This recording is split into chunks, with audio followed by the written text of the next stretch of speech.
നമ്മുടെ രാഷ്ട്രീയത്തിൽ ഇത് ഒരു അപ്രതീക്ഷിതമായ ഒരു ട്രെൻഡാണ്. മുഖ്യമന്ത്രി ഒരു സിറ്റിംഗ് മുഖ്യമന്ത്രി പുറകെയാണെന്ന് മാത്രമല്ല, അദ്ദേഹത്തിന്റെ എല്ലാ വിധത്തിലും കോൺഗ്രസിന്റെ UDF സ്ഥാനാർത്ഥികൾ ഞങ്ങൾ കാണുന്നത് വലിയ ഒരു വമ്പിച്ച ഭൂരിപക്ഷമാണ് കാണുന്നത്. ഇപ്പൊ 90 പറയുന്നത്. 90 സീറ്റുകൾ നിങ്ങൾ ഒരിക്കലും മറക്കരുത്. 2001 ശേഷം 50 സീറ്റ് ഒരിക്കലും CPM തോറ്റിട്ടുണ്ടായിരുന്നില്ല. 50 സീറ്റിൽ 2001 മുതൽ 50 സീറ്റ് തോറ്റിട്ടേ ഉണ്ടായിരുന്നില്ല. ഇപ്പോൾ അതിലത്തെ ചില സീറ്റുകളിൽ തോൽവി വരാൻ പോകുന്നുണ്ട്. ഇതൊരു അപ്രതീക്ഷിതമായ ഒരു മാറ്റമാണ്. കാണുന്നു.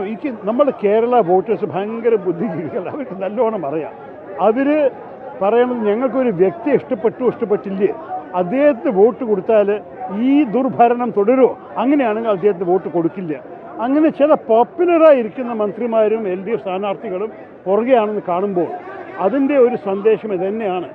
ജനങ്ങൾക്ക് മനസ്സിലാക്കിയിട്ടുണ്ട് അവർക്ക് ഈ ഭരണത്തിനെ മാറ്റണമെന്നാണ് അവർ ആഗ്രഹം. ഇതൊരു വോട്ട് ഭരണമാറ്റത്തിന് തന്നെയാണ്. ഞങ്ങളുടെ സന്ദേശം കേട്ടിട്ട് പുതിയ വികസനവും പുതിയ രീതിയിൽ ഭരണം കാണാനാണ് ജനങ്ങൾ അതൊക്കെ നമ്മൾ നാളെ മറ്റന്നാളൊക്കെ നോക്കാം. എല്ലാ ജയിച്ച MLA-മാരെയും കോൺഗ്രസ് അധ്യക്ഷൻ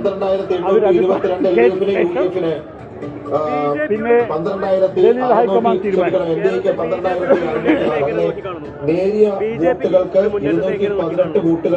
നോക്കൂ, ഒരു 0 സീറ്റുള്ള ഒരു പാർട്ടിക്ക് 1, 2, 3 കിട്ടിയാൽ അത് കേരളത്തിൽ ഭരണത്തിൽ വല്ല മാറ്റം കൊണ്ടുവരും.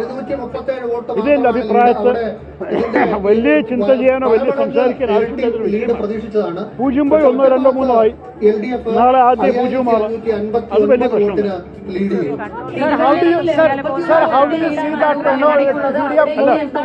മുഖ്യമന്ത്രി പിന്നാലെ പോകുന്നത് അത് കേരളത്തിന്റെ ചരിത്രത്തിൽ കൂടുതൽ കണ്ടിട്ടില്ല. അപ്പൊ അത് ഒരു സന്ദേശമാണ് ജനങ്ങളുടെ. ഈ ദുർഭരണത്തിനെ മാറ്റാനുള്ള ആഗ്രഹവും ഒരു പുതിയ ഒരു രീതിയിലത്തെ ഭരണം കാണാൻ അവർ ആഗ്രഹം.